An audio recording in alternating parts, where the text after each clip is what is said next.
بسم اللہ الرحمن الرحیم۔ حضرت محمد صلی اللہ علیہ وسلم نے بتایا، یہ وظیفہ اللہ فرشتوں سے کہتا ہے میرے بندے کو جو چاہیے دے دو، کروڑوں روپے حاصل کرنے کا وظیفہ۔ میرے پیارے ناظرین، آج کی اس ویڈیو میں میں آپ کو ایک ایسی دعا، ایک ایسا عمل بتانے والا ہوں جسے پڑھنے کے بعد اللہ تبارک و تعالی خود آپ کی طرف نظر رحمت فرمائے گا اور فرشتوں کو یہ کہے گا کہ میرا بندہ جس چیز کا بھی سوال کرتا ہے، جو حاجت وہ مانگتا ہے، جس مقصد میں وہ کامیابی مانگتا ہے، اسے عطا کر دو۔ ان کلمات میں بے شمار طاقت اور بے شمار فضیلتیں ہیں۔ یہ کلمات پڑھنے کے بعد اللہ تبارک و تعالیٰ کی بارگاہ میں جو حاجت مانگی جاتی ہے رب تعالیٰ عطا فرماتا ہے۔ جس مقصد میں کامیابی مانگی جاتی ہے اللہ تعالیٰ اس مقصد میں کامیابی عطا کر دیتا ہے۔ سخت سے سخت مشکل پریشانی کے وقت اگر ہم اس دعا کو پڑھ لیں تو اللہ تبارک و تعالی فوراً مدد فرماتا ہے۔ جب حضرت یونس علیہ السلام کو مچھلی نے اپنے پیٹ میں نگل لیا تو حضرت یونس علیہ السلام نے یہی دعا پڑھ کر اللہ سے دعا کی تو اللہ تبارک و تعالی نے حضرت یونس علیہ السلام کی دعا کو فوراً قبول کر لیا اور آپ مچھلی کے پیٹ سے فوراً باہر آ گئے۔ ناظرین، اس وظیفے کی بے شمار برکتیں اور بے شمار فضیلتیں ہیں۔ یہ بڑا ہی مجرب اور اثردار وظیفہ ہے۔ نبی کریم صلی اللہ علیہ وسلم خود ہمیں ارشاد فرمایا، اس وظیفے کو پڑھا کرو، یعنی یہ دعا کو پڑھا کرو جب بھی تم پر کوئی مشکل اور سخت پریشانی آ جائے یا کسی مقصد میں کامیابی چاہتے ہو تو یہ دعا پڑھا کرو۔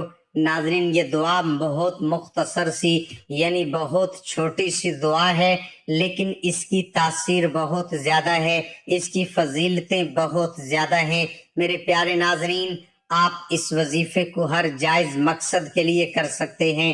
آپ چاہتے ہیں کہ آپ کو اچھی نوکری یا آپ کے بزنس میں برکت ہو، یا پھر آپ چاہتے ہو کہ آپ کی پسند کی شادی ہو جائے، لڑکا یہ چاہتا ہے کہ اس کو پسند کی لڑکی مل جائے، یا لڑکی یہ چاہتی ہے کہ اس کی شادی پسند کے لڑکے کے ساتھ ہو جائے، یا آپ کا مکان اور جائیداد کا کوئی مسئلہ ہو جس کا فیصلہ آپ اپنے حق میں لینا چاہتے ہو، یا پھر آپ چاہتے ہو کہ فلاں شخص فلاں عورت آپ پر مہربان ہو جائے، یا پھر آپ چاہتے ہو کہ آپ کے پاس رزق کی کوئی کمی نہیں رہے، اللہ آپ کو غیب سے مال و دولت عطا کر دے، یا پھر ایسی کوئی بھی ناممکن حاجت جس کا پورا ہونے کا آپ برسوں سے انتظار کر رہے ہوں لیکن وہ پوری نہیں ہو رہی، یہ وظیفہ کر لو، انشاءاللہ وہ حاجت فوراً قبول ہو جائے گی۔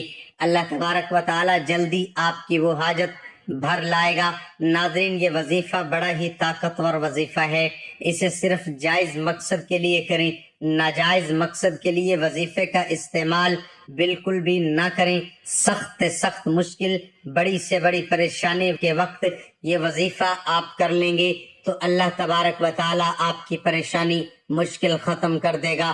تو ناظرین، وظیفہ بتانے سے پہلے ہم آپ کو بتا دیں کہ اس چینل کو بنانے کا مقصد صرف دین اسلام کو پھیلانا ہے اور آپ سبھی بہن بھائیوں کی مدد کرنا ہے۔ اگر آپ بھی چاہتے ہو کہ آپ کو دین اسلام کا کام کرنے کا ثواب ملے تو ویڈیو کو ضرور شیئر کیجئے گا۔ تو چلیے ناظرین، ہم آپ کو وظیفے کا طریقہ اور آپ کو یہ وظیفہ کب اور کس طرح کرنا ہے مکمل طور پر بتاتے ہیں۔ آپ اسے غور سے سماعت کریں۔ آپ اس وظیفے کو کسی بھی دن، کسی بھی وقت میں کر سکتے ہیں۔ آپ چاہیں تو رات میں کریں یا دن میں کریں، جب بھی آپ کو فری وقت ملتا ہے آپ یہ وظیفہ کر لیں۔ سب سے پہلے آپ کو باوضو ہو جانا ہے۔ آپ بغیر وضو کے بھی یہ وظیفہ کر سکتے ہیں، لیکن بہتر اور افضل طریقہ یہی ہے کہ آپ وضو بنا لیں، اس کے بعد آپ کعبہ شریف کی طرف منہ کر کے بیٹھ جائیں، یعنی قبلہ رخ ہو کر آپ بیٹھ جائیں۔ اس کے بعد آپ 3 مرتبہ درود پاک پڑھیں۔